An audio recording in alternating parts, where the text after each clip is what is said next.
If you were anywhere near a television set in the 1970s or 80s, you knew this man.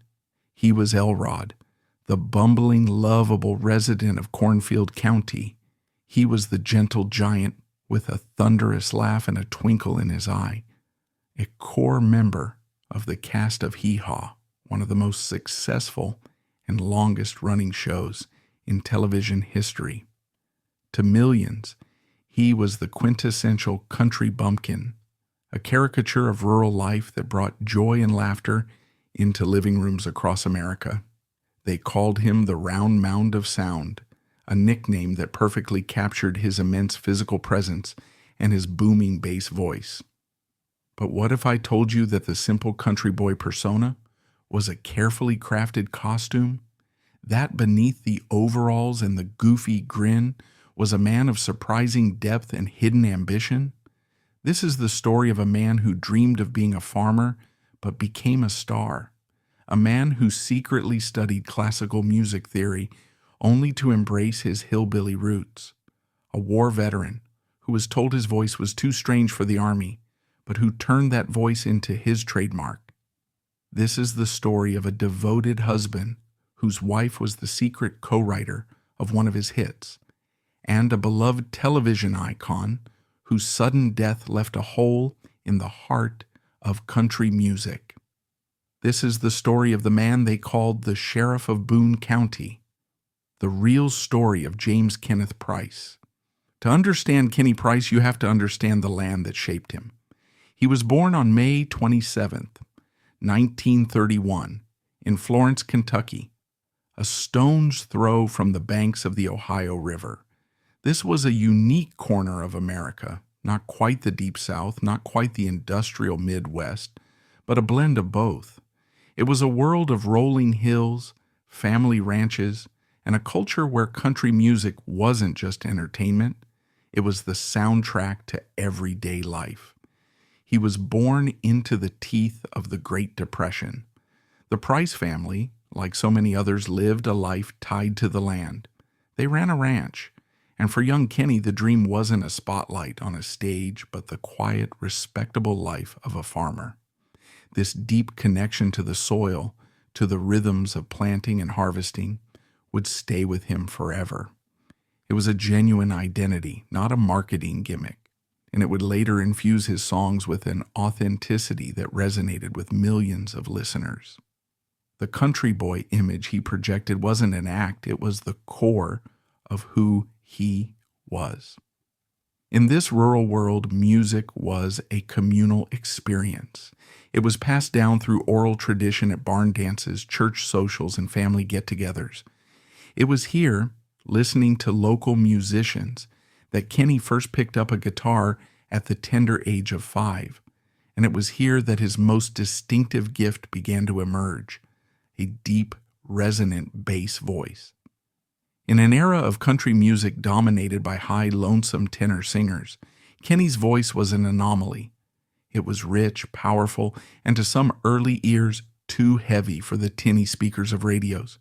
It was a voice that seemed to come directly from the Kentucky earth, a sound that would one day become his fortune, but not before it presented him with his first major obstacle. Kenny Price's journey from the farm to the stage began, like so many of his generation, with the magic of local radio. In the post-World War II boom, stations like WZIP in Cincinnati, just across the river from his Kentucky home, were the lifeblood of country music. They were the training grounds, the public schools for aspiring artists. At just 14 years old in 1945, Kenny started performing professionally on the air. Here, he honed his craft, learning how to connect with an unseen audience, blending his raw acoustic guitar playing with that powerful bass voice. His style was unpolished but undeniably unique, setting him apart from the crowd. But as he graduated from high school, Kenny made a decision that reveals a hidden layer to his personality, a secret ambition that ran contrary to his hillbilly roots. Sometime around 1954, the self-taught country boy enrolled in the prestigious Cincinnati Conservatory of Music. This was a shocking move. The conservatory was a world of classical theory, of formal structure, and European tradition. Kenny's goal was to learn the language of music on a deeper level, to elevate his natural talent with academic knowledge. This chapter of his life, however, was short-lived. He quickly found himself caught in a classic conflict, the structured, rigid world of formal education versus the improvisational, heartfelt spirit of his folk traditions. He soon dropped out, choosing the path of the performer over that of the scholar. But this brief flirtation with classical music is a crucial piece of his story. It proves that the man who would later become famous for playing a lovable hick on Hee Haw was, in fact, an intellectually curious and ambitious artist who took his craft seriously enough to seek out the highest levels of instruction. His path was interrupted by a call to duty that would shape him in ways he could never have anticipated. From 1952 to 1954, Kenny Price served in the United States Army, a period that included a tour in Korea in the tense aftermath of the Korean War. For a generation of young Southern men, military service was a profound rite of passage, pulling them from their rural homes and thrusting them onto the global stage. For many, country music became the sound of loneliness, a tether to a home they desperately missed. Kenny, of course, had his guitar with him, using it to pass the time and ease the tension of military life. It was in Korea that he faced one of the most significant and private disappointments of his early career. A USO show designed to entertain the troops was holding auditions. For a young performer, this was a golden opportunity.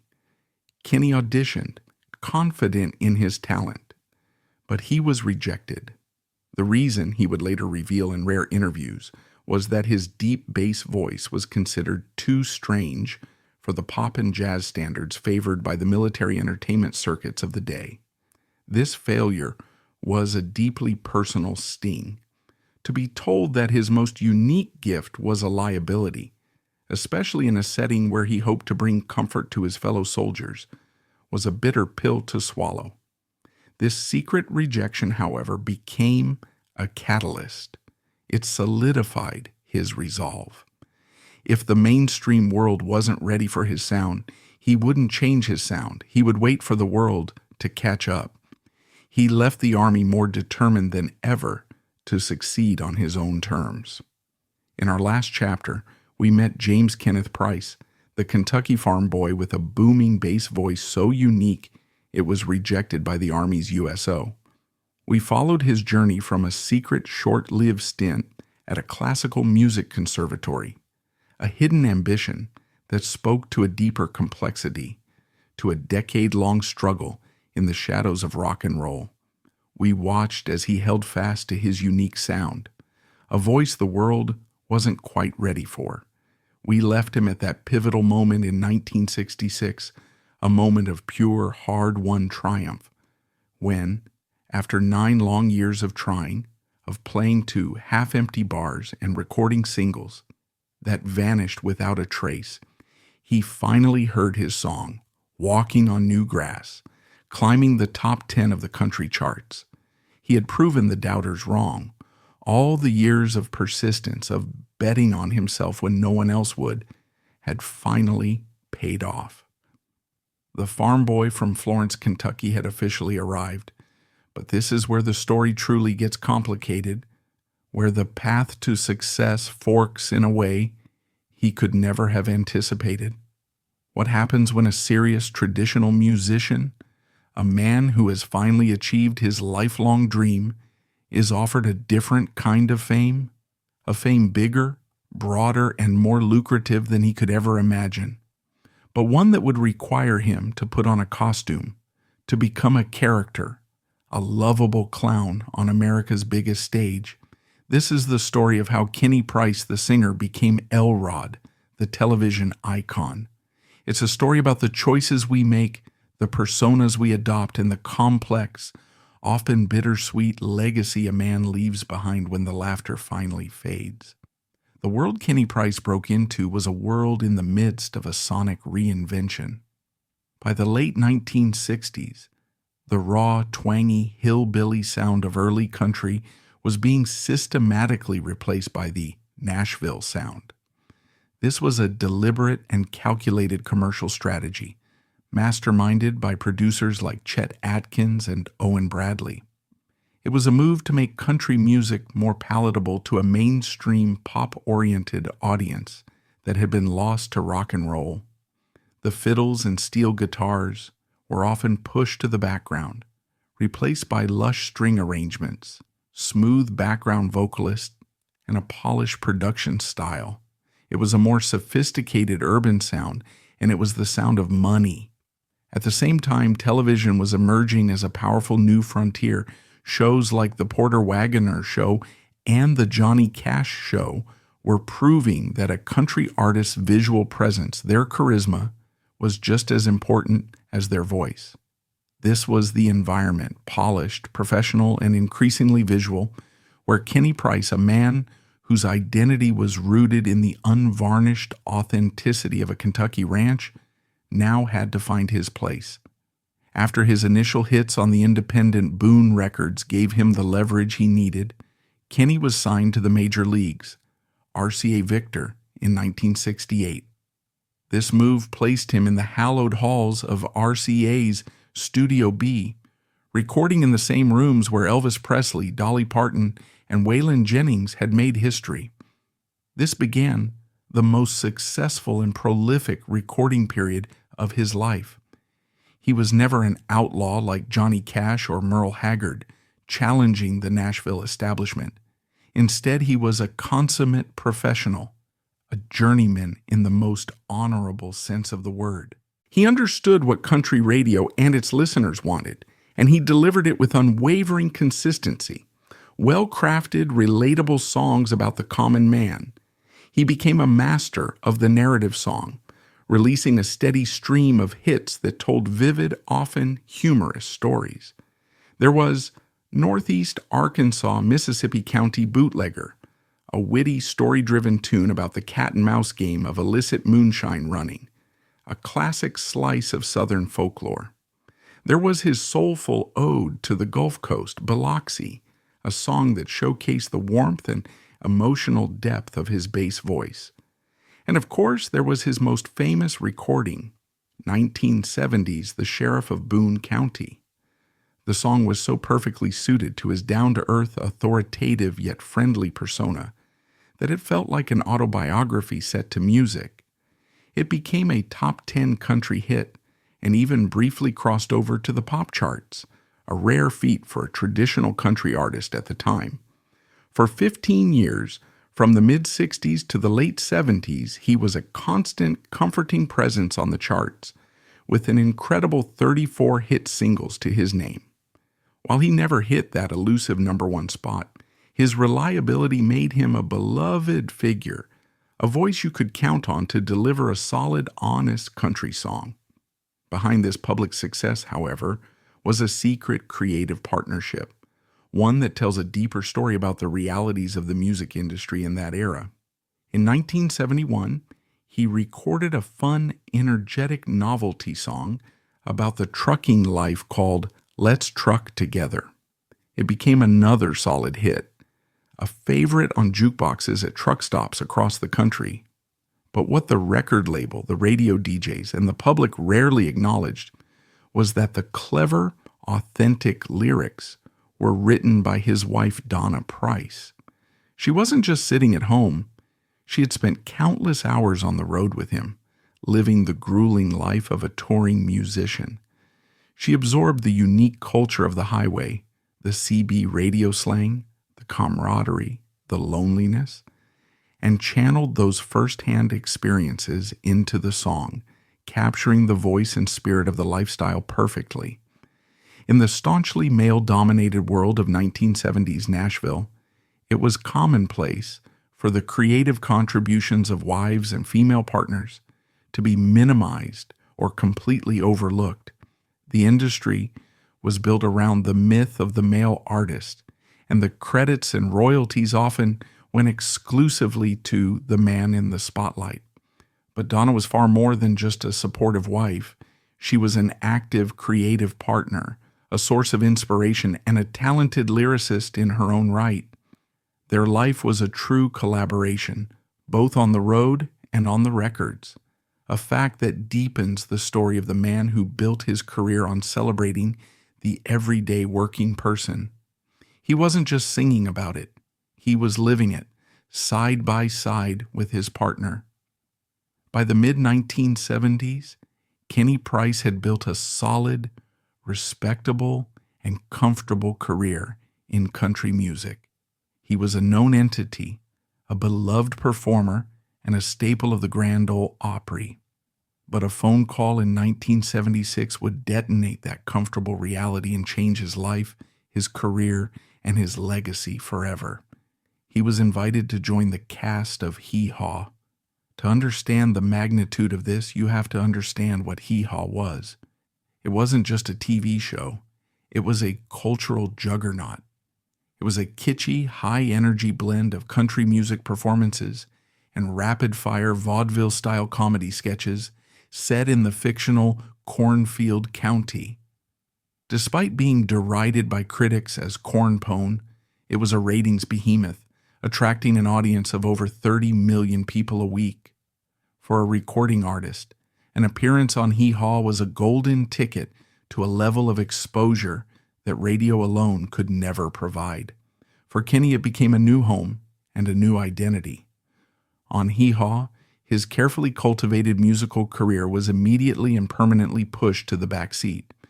The show's producers saw in Kenny something more than a singer. They saw a character.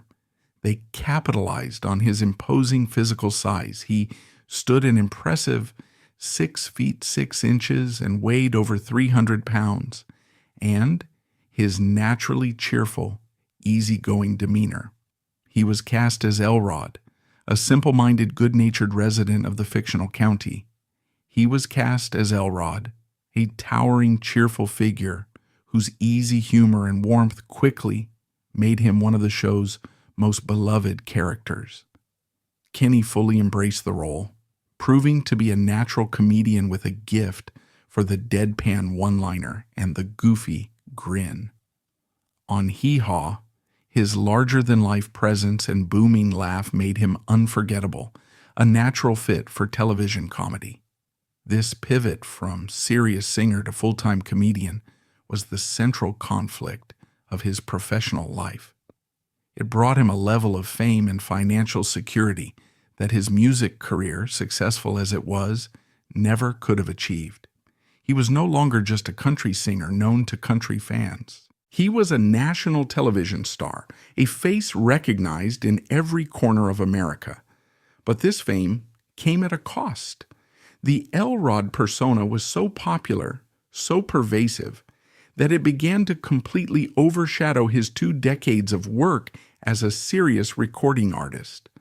The public, especially the younger generation, began to see him not as Kenny Price, the singer with 34 hits, but as Elrod, the lovable bumpkin from the cornfield. The lines between the man and the character blurred, and the musician in many ways disappeared behind the comedian's mask. Yet even amidst the relentless silliness of the show, the corny jokes in the cornfield, the gossip at the barbershop, the chaotic finale of Pef T, You Was Gone, Kenny found a sacred space to honor his deepest musical roots. He became a cornerstone of the beloved Hee Haw Gospel Quartet, alongside legends Grandpa Jones, Roy Clark, and Buck Owens. Every week, the loud, frantic pace of the show would halt. The chaos and comedy would pause for a moment of sincere, unadorned reverence. The 4 men would gather around a single microphone, their faces serious, and their voices joined in perfect harmony, and deliver powerful, heartfelt renditions of classic gospel hymns like Amazing Grace and Will the Circle Be Unbroken. In these moments, the real Kenny Price shone through. The comedian stepped aside, and the musician, with that rich foundational bass voice, took center stage, reminding a national audience of the profound musical talent and deep-seated faith that lay beneath the comedic persona. Even with the demanding schedule of taping hundreds of Hee Haw episodes a year, Kenny and Donna continued to build a life together beyond the Hollywood spotlight. In the 1980s, they embarked on a personal project that revealed a completely different side of their partnership. They became the hosts of a charming travel show on the Nashville network, TNN, called Wish You Were Here. The show's premise was simple and heartwarming. It featured the two of them, just a husband and wife, driving across America in their RV, exploring small towns, scenic byways, and local festivals. The program, little remembered today, was a glimpse of the real Kenny Price, a man who loved his wife, loved his country, and was just as comfortable behind the wheel of a motorhome as he was behind a microphone. It was a quiet, authentic counterpoint to the loud, boisterous, and fictional character he played on network TV. The legacy of Kenny Price is a complex tapestry, woven from these two very different threads, the musician and the comedian. For a man who never had a #1 record, his cultural footprint is enormous, but it forces us to ask complex questions about the nature of fame. Did his comedic work on Hee Haw ultimately help or hinder his musical legacy? On one hand, the Elrod character and the country bumpkin stereotype it represented was a form of broad, simple humor. But to dismiss it as merely a caricature is to ignore the genuine affection audiences had for him. He wasn't the target of the joke, he was in on it. He represented a kind of unpretentious, down-to-earth good humor that people found incredibly endearing. He chose a path that guaranteed a lasting connection with millions of fans, even if it meant his significant musical accomplishments would be partially eclipsed. Behind the scenes, he remained the man his family and friends knew, a quiet, devoted family man. He and Donna raised their two sons, Kenny Jr. and Chris, far from the prying eyes of the media. In an industry famous for its dramatic divorces and hard-living lifestyles, Kenny Price was an anomaly. He was a stable, reliable family man who prioritized privacy above all else.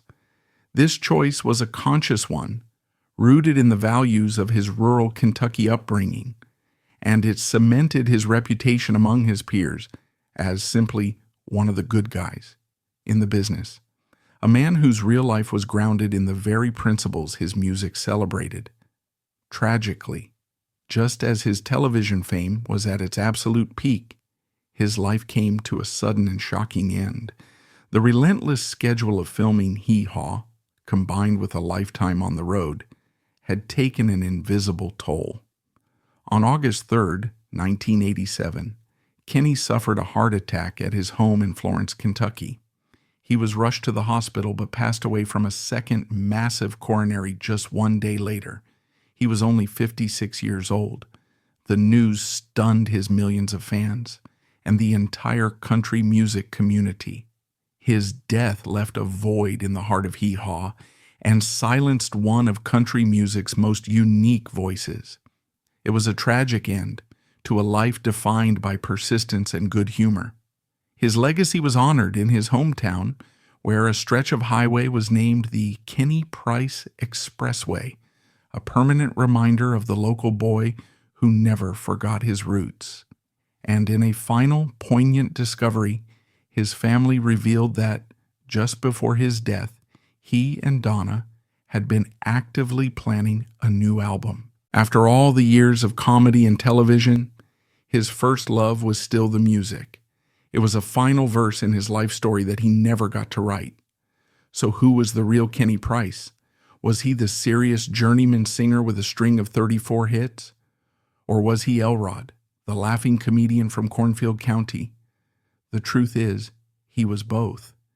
He was a man who understood that a heartfelt song could touch the soul and a good laugh could heal the spirit. He was a loving husband, a private father, and a public entertainer who brought joy to millions. He remains a symbol of a bygone era in country music, a time when television created superstars, and a humble man from a Kentucky farm with a voice they once called too strange could become one of America's most beloved figures.